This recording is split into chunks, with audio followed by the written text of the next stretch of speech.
Hello students, welcome to online classes. Students, आज की class में हमारा जो टॉपिक है फॉर्मल लेटर्स के रिगार्डिंग, उसका हम सेकंड क्वेश्चन करेंगे। और इस क्वेश्चन में हम देखेंगे, देखिए हमने जो फॉर्मल लेटर्स हम कर रहे थे उसमें हम कर रहे थे कंप्लेनिंग लेटर, शिकायती पत्र को राइट करना हम सीख रहे थे। अब शिकायती पत्र है जो कंप्लेनिंग लेटर है, लास्ट क्लास में हमने सीखा था, हमने राइट करना सीखा था कि जो लाउड स्पीकर्स है उसका जो मिस यूज किया जा रहा है आपके एग्जामिनेशन टाइम पर, उसके लिए आपने एक कंप्लेनिंग लेटर लिखा, किसको? आपके डिस्ट्रिक्ट कलेक्टर को। ठीक है ना। आज की क्लास में हम फिर से डिस्ट्रिक्ट कलेक्टर को एक बार फिर लेटर राइट करेंगे और किस चीज के रिगार्डिंग, वो हमारा टॉपिक होगा। तो वो टॉपिक होगा हमारा कि आप सपोज करो आपके एरिया में इररेगुलर सप्लाई हो रही है इलेक्ट्रिसिटी की, यानी प्रॉपर तरीके से रेगुलर जो इलेक्ट्रिसिटी नहीं आ रही है आपके एरिया में, बार बार लाइट कट जाती है, लोग बहुत परेशान हो रहे हैं।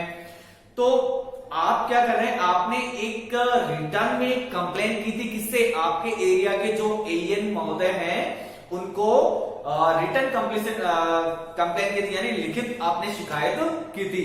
बट उन्होंने इसके ऊपर कोई भी एक्शन नहीं लिया और जो प्रॉब्लम है वो वैसे की वैसे ही बनी रही।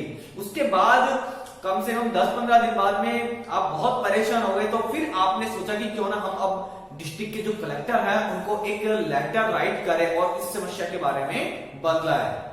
तो इसी टॉपिक के ऊपर हम क्या करेंगे, आज एक लेटर लिखेंगे कि सपोज करेंगे हमारे एरिया में जो इरेगुलर सप्लाई हो रही है इलेक्ट्रिसिटी रेगुलर नहीं आ रही है।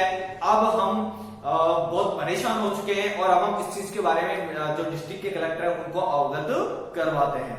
तो सबसे पहले हम क्वेश्चन राइट करेंगे और उसके बाद में इसका आंसर करेंगे। देखिए सबसे पहले क्वेश्चन नोट करेंगे। क्वेश्चन आप लिखेंगे, इसमें लिखेंगे आप जैसे write a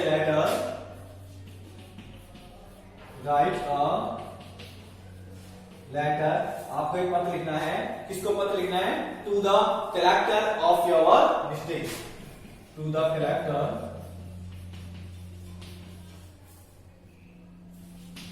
of your district. आपके डिस्ट्रिक्ट के कलेक्टर को आपको पत्र लिखना है, किस चीज के बारे में? कंप्लेनिंग अबाउट द कंप्लेनिंग किस चीज के बारे में? Complaining about the irregular supply, about the irregular supply, irregular supply, किस चीज की इरेगुलर सप्लाई? इलेक्ट्रिसिटी की।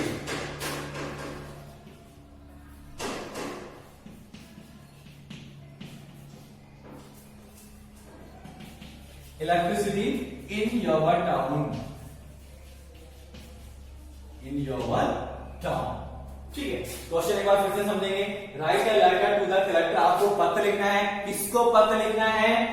कलेक्टर ऑफ योर डिस्ट्रिक्ट, आपके डिस्ट्रिक्ट की जो कलेक्टर है उनको आपको एक पत्र लिखना है। पत्र भी कैसा लिखना है? लेटर कैसा लिखना है? कंप्लेनिंग वाला लिखना है, शिकायत वाला लिखना है। किस चीज के बारे में, किस चीज के लिए लिखना है? या तो अबाउट आए या फिर टू आए। क्वेश्चन में यदि अबाउट आए या टू आए तो उसके बाद आपका क्या हो जाएगा, आपका जो सब्जेक्ट है वो शुरू हो जाता है। About the irregular supply of electricity in your town. अब यहाँ पर क्वेश्चन में तो योर लिखा हुआ है, लेकिन जब हम आंसर करेंगे तब इस योर की जगह क्या करेंगे, हम ओवर कर देंगे। क्या करेंगे? ओवर कर देंगे। तो सब्जेक्ट क्या हो जाएगा? सब्जेक्ट आपको क्वेश्चन में कहां मिलता है? या तो क्वेश्चन में अबाउट आता है या फिर टू आता है। जैसे एक तो टू तो ये वाला हो गया, किसको हम लेटर लिख रहे हैं, तो इसके बाद वाला नहीं, बाद वाला जो टू आता है, जैसे write a letter to the collector, अब यहाँ पे टू आ रहा है, इसका मतलब ये नहीं है क्वेश्चन में आपने यहाँ देखा और उसके बाद में आपने लिख दिया ये हमारा क्या हो गया, ये the collector of your district, ये आपका ऑब्जेक्ट, इसमें सब्जेक्ट हो गया। नहीं, सबसे पहले हमें ये देखना है कि पत्र किसको लिख रहे हैं, उसके बाद में जो टू या अबाउट आता है जिस चीज के बारे में, उसके बारे में आपको लेटर लिखना है। तो ये आपका सब्जेक्ट हो जाएगा क्या? The irregular supply of electricity in our town. या फिर आप चाहो तो टाउन का नेम भी लिख सकते हैं, इन मुहाना टाउन। क्लियर है? ये यहां से इस प्रकार से आपका ये जो इसमें सब्जेक्ट हो जाएगा। लिखना किसको है हमें? डिस्ट्रिक्ट कलेक्टर को। अब यहां पर देखिए इस क्वेश्चन के अंदर जो लेटर राइट कर रहा है उसका भी नाम नहीं दिया हुआ है, ठीक है, और यहाँ पर डिस्ट्रिक्ट कौन सा है उसका भी नाम नहीं दिया है। तो आप जिस डिस्ट्रिक्ट में रहते हैं उसका आप नाम लिख सकते हैं और आप अपना नाम कोई सा इसमें लिख सकते हैं। तो ये हो गया आपका। अब सपोज करो इस क्वेश्चन में तो क्या है कि किस चीज की इरेगुलर सप्लाई हो रही है? इलेक्ट्रिसिटी की। सपोज करो यहाँ पर ये क्वेश्चन में बन सकता है इलेक्ट्रिसिटी, यहाँ पर क्वेश्चन में दिया है इलेक्ट्रिसिटी। अब यहाँ पर हो जाता कौन सा दूसरा वाटर की रिगार्डिंग हो सकती थी, जैसे about the irregular supply of water in our town, या फिर इसके अलावा किसकी हो सकती थी? इसके अलावा सैनिटेशन की प्रॉब्लम हो सकती थी, स्वच्छता से संबंधित, ठीक है, गंदगी वगैरह फैल रखी है, जो सफाई वाला टाइम पे नहीं आ रहा है, तो उसके बारे में आपने क्या किया? कंप्लेन की। या फिर हो सकता है आप कंप्लेन कर रहे हैं किसके बारे में? सड़कों के ऊपर आजकल बहुत ज्यादा जो जानवर है, एनिमल्स है, वो घूम रहे हैं, तो और लोग बागों को आने जाने में परेशानी होती है, वो कहीं पर भी गंदगी कर देते हैं। तो उस चीज के लिए भी आप क्या कर सकते हैं? जो है म्युनिसिपल ऑफिसर है या फिर कलेक्टर है, उसको इस बारे में कंप्लेनिंग लेटर लिख सकते हैं। तो ये आप क्वेश्चन नोट कर लीजिए और इसके बाद में इसका जो आंसर है हम वो करते हैं, ठीक है। क्वेश्चन नोट कर लीजिए आप।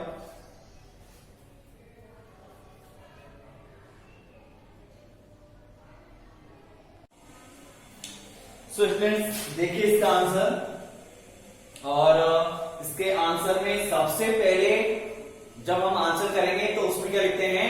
फॉर्मल लेटर में एड्रेस लिखेंगे, और एड्रेस फॉर्मल लेटर के अंदर दो होंगे, एक तो लेटर राइट करने वाले का एड्रेस और दूसरा लेटर को रिसीव करने वाले का एड्रेस। अब यहां पर हम देखेंगे सबसे पहले इस क्वेश्चन के अंदर कोई भी एड्रेस नहीं दिया गया था, तो हम अपनी मर्जी से हमारा एड्रेस कोई सा भी इसमें लिख सकते हैं, ठीक है। तो जैसे देखिए यहाँ पर हमने, और मैंने आपको बताया था एड्रेस लिखने के लिए सबसे पहले हमें क्या किस चीज की आवश्यकता होती है?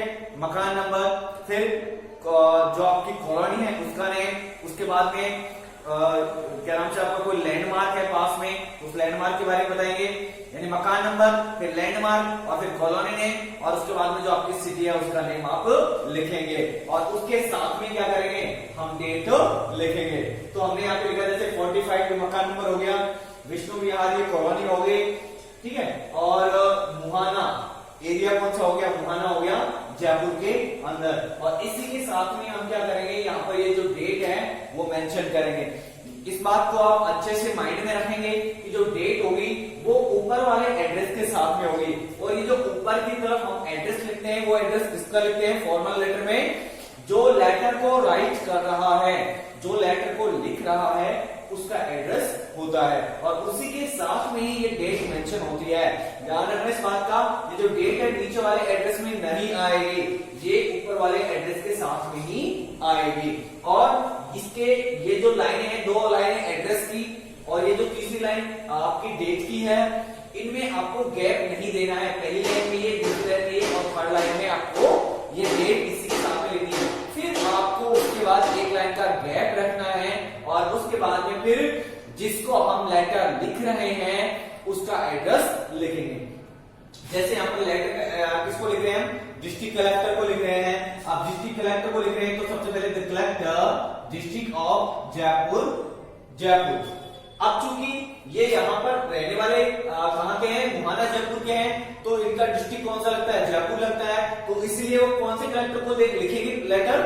जयपुर के कलेक्टर को ही लिखेंगे। तो लिखा उन्होंने the collector district of Jaipur, Jaipur, ठीक है। तो ये दोनों आपके एड्रेस हो गए। उसके बाद फिर आप एक लाइन का गैप रखेंगे और उसमें हम लिखेंगे सब्जेक्ट। जैसा कि मैंने आपको क्वेश्चन में बताया था कि क्वेश्चन में से ही आप हमारा जो है सब्जेक्ट बनेगा। तो सब्जेक्ट क्या हो गया हमारा? Irregular supply of electricity in our town. Irregular supply of electricity in our town, कि हमारे कस्बे में, आवर टाउन, और टाउन का चाहो तो आप नेम भी लिख सकते हैं, जैसे इन आवर टाउन मुहाना।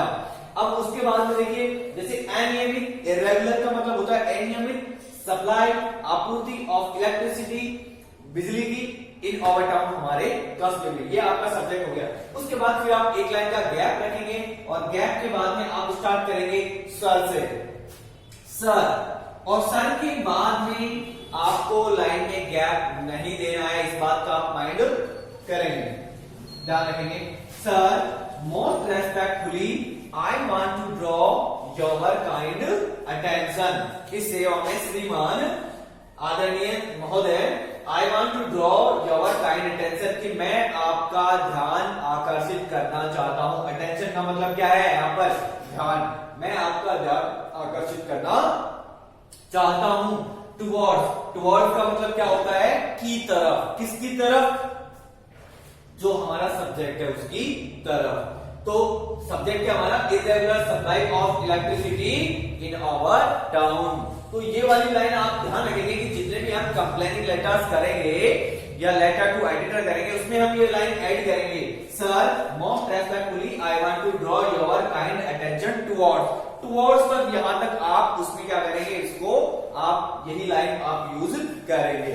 अब इसके बाद में हम क्या करेंगे? ये जो हमारा सब्जेक्ट है उस सब्जेक्ट को इस लाइन के आगे हम ऐड कर देंगे, तो हमारा आधा मैसेज इसमें कंप्लीट हो जाएगा। अब यहां पर आपने लिखा टुवर्ड्स, टुवर्ड्स के बाद में इरेगुलर सप्लाई ऑफ इलेक्ट्रिसिटी इन मुहाना टाउन। अब यहां पर आपने लिखा था ओवर टाउन। अब लेकिन यहां पर जब आप इसके बारे में बता रहे हैं तो यहां पर आपको उसका नेम लिखना पड़ेगा। क्यों?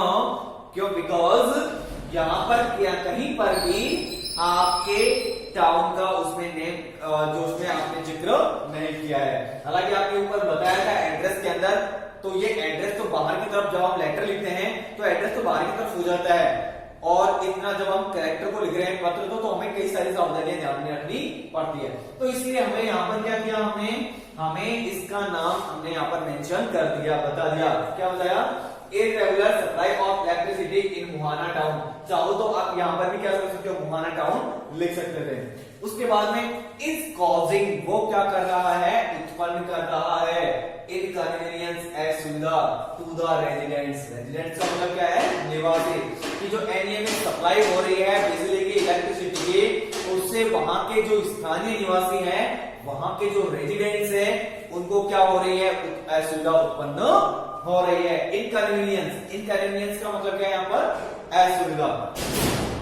The complain in return, complain in return यानी लिखित में शिकायत। कंप्लेन में शिकायत, इन रिटर्न लिखित में शिकायत वाज मेड, वो की गई थी टू द AENJVVNL मुहाना, कि मुहाना के जो एलियन है, मुहाना के जो एलियन है, उनको इसके बारे में लिखित में शिकायत की गई थी।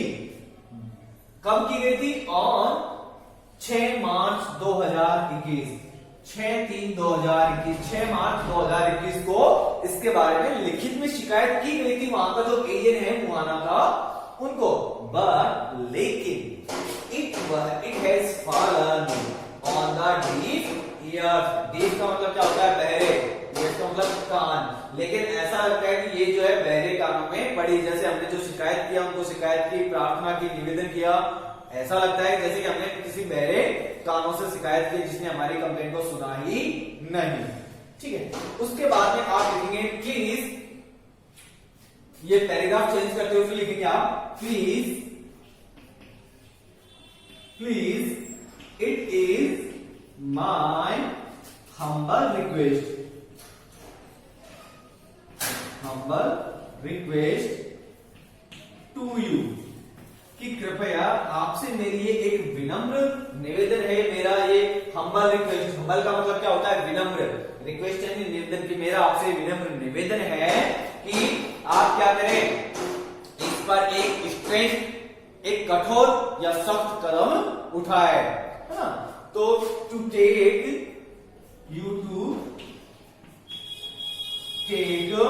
द स्ट्रेंथ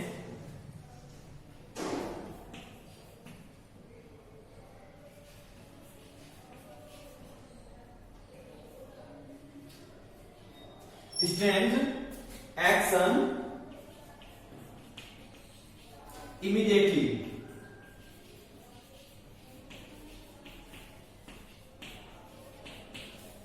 इमीडिएटली का मतलब शीघ्र ही या तुरंत ही।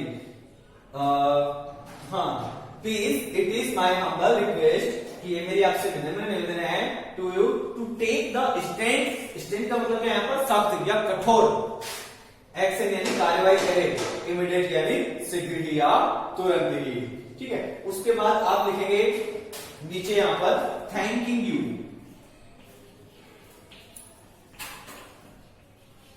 थैंकिंग यू आपका बहुत बहुत धन्यवाद। और उसके बाद में चाहे तो उसके नीचे ही एक लाइन का गैप रख करके, इसके नीचे एक लाइन का गैप रख करके आप उसमें लिख सकते हैं योर्स फेथफुली, और चाहो तो इस तरफ भी आप लिख सकते हो क्या, योर्स फेथफुली, और उस व्यक्ति का नाम जो कंप्लेन लिख रहा है, ठीक है, वो आ जाएगा।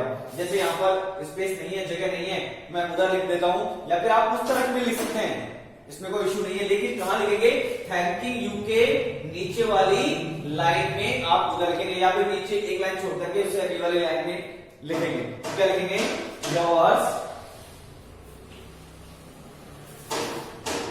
यहां पर स्पेस कम है, जगह कम है, इसलिए मैं थोड़ा सा ऊपर लिख देता हूं, तो आपको ऐसा नहीं लगे कि मैंने इनके सामने लिख दिया। मैं लिख रहा हूं उसके नीचे वाली लाइन में, या उसके नीचे वाली लाइन को छोड़ करके उससे नीचे वाली लाइन, यानी थैंकिंग यू के बाद एक लाइन छोड़ा और उसके नीचे साइड में आपने लिखा, क्या लिखा, योर्स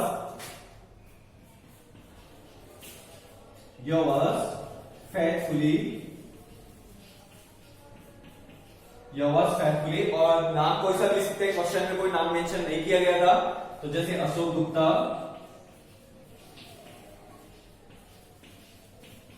अब ये अशोक गुप्ता है कौन, ये कौन है, चेयरमैन है, यानी अध्यक्ष है। कौन है, चेयरमैन है किसके, जो रेजिडेंट्स वेलफेयर जो कमेटी है, वहां के स्थानीय जो सदस्य है, वहां जो कॉलोनी है, उस वहां के लोगों की जो एक कमेटी है, एक समिति है, उसके कौन है, ये अध्यक्ष है।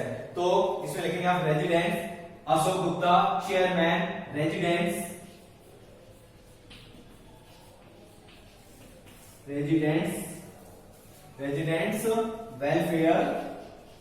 वेलफेयर का मतलब क्या होता है, कल्याण, वेलफेयर FERE वेलफेयर कमेटी।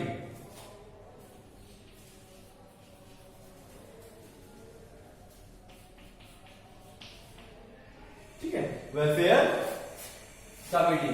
और इस प्रकार से ये आपका जो है डिस्ट्रिक्ट कलेक्टर को इरेगुलर इलेक्ट्रिसिटी की सप्लाई के रिगार्डिंग एक कंप्लेनिंग लेटर आपका कंप्लीट होता है।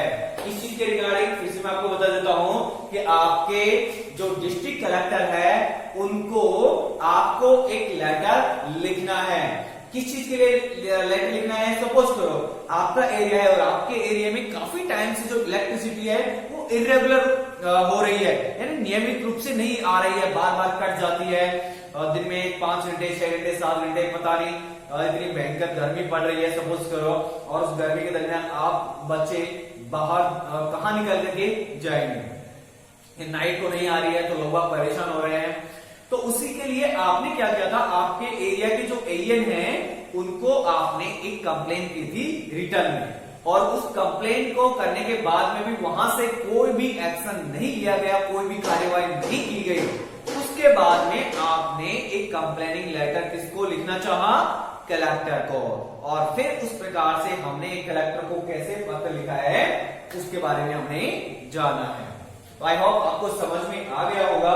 सबसे पहले वही फॉर्मल लेटर में क्या होता है, फॉर्मल लेटर में सबसे पहले एड्रेस किसका, जो लेटर लिखा है उसका, उसी के साथ में डेट होती है, उसी लाइंस में आपका ये एड्रेस होगा, first line second line third line तीनों कंटिन्यू होंगे, उसके बाद एक लाइन का गैप रखेंगे आप, उसके बाद में ही 3 लाइंस में या 2 लाइंस में आप यहाँ पर जिसको हम लेटर लिख रहे हैं उसका एड्रेस लिखेंगे, फिर एक लाइन का गैप रखेंगे, फिर सब्जेक्ट लिखेंगे, फिर हम एक लाइन का गैप रखेंगे, उसके बाद सर से हम स्टार्ट करेंगे और ये पूरा हमारा body of the letter complete हो जाएगा। उसके बाद थैंकिंग यू लिखेंगे, उसके बाद उसके एक लाइन का गैप रख करके हम क्या लिखेंगे, योर्स फेथफुली, और उसका व्यक्ति का नाम जो लेटर लिख रहा है। तो ये आपका कंप्लेनिंग लेटर क्या होता है, कंप्लीट होता है। आज की क्लास में हम इतना ही करेंगे, नेक्स्ट क्लास में देखते हैं हम नेक्स्ट क्वेश्चन लेंगे। और हाँ, इसी टाइप से आप जो है 1-2 लेटर बनाने की और कोशिश करेंगे, जैसे कि सपोज करो ये तो आपका इरेगुलर सप्लाई ऑफ इलेक्ट्रिसिटी के रिगार्डिंग हो गया। अब वाटर सप्लाई भी हो सकती है, इलेक्ट्रिसिटी की जगह क्या हो सकती है, वाटर सप्लाई हो सकती है। The irregular supply of water in our town हो सकता है, वाटर के रिगार्डिंग हो सकती है। या फिर इसके अलावा कंप्लेनिंग लेटर में और कौन सा हो सकता है, सैनिटेशन प्रॉब्लम के रिगार्डिंग हो सकता है। सैनिटेशन प्रॉब्लम मींस साफ सफाई, जो आपके कॉलोनी के अंदर सफाई वाला काफी दिन से नहीं आ रहा है, बहुत बदबू आ रही है, गंदगी हो रही है, लोग परेशान है, सड़कों पर पानी निकल के बह रहा है गंदा। तो इस प्रकार से जो सैनिटेशन प्रॉब्लम है उसके रिगार्डिंग भी आप आपके जो म्युनिसिपल है उसको क्या नाम से उसमें लेटर लिख सकते हैं, म्युनिसिपल ऑफिसर को, तो या फिर डिस्ट्रिक्ट कलेक्टर को आप लिख सकते हैं। और लास्ट क्लास में हमने देखा था जैसे किसके ऊपर हमने जो है मिस यूज है लाउड स्पीकर्स का एग्जामिनेशन डेज के टाइम पे, तो उसमें हमने कंप्लेनिंग लेटर लिखा था डिस्ट्रिक्ट कलेक्टर को। तो इस प्रकार से कोई सा भी लेटर हो हम इस प्रकार से उसको इस टाइप से इसमें लिख सकते हैं। सबसे पहले एड्रेस मैंने आपको बताया जो भी बातें हैं। और फॉर्मल और इनफॉर्मल लेटर में फर्क इतना है, डिफरेंस इतना है कि इनफॉर्मल लेटर में सब्जेक्ट नहीं आता है, फॉर्मल लेटर में आपका सब्जेक्ट आएगा। इस बात का आप माइंड रखेंगे। मिलते हैं नेक्स्ट क्लास में, तब तक के लिए थैंक यू। और हाँ, अभी तक जिस भी स्टूडेंट ने चैनल को सब्सक्राइब नहीं किया है तो प्लीज चैनल को सब्सक्राइब करें, ताकि जैसे मेरा नया वीडियो अपलोड हो आपके पास में उसका नोटिफिकेशन पहुंच जाए। और सब्सक्राइब करने के साथ ही जो बेल आइकन है उस पर भी क्लिक करके ऑल पे क्लिक कर दें। तो मिलते हैं नेक्स्ट क्लास में, तब तक के लिए thank you and have a nice day.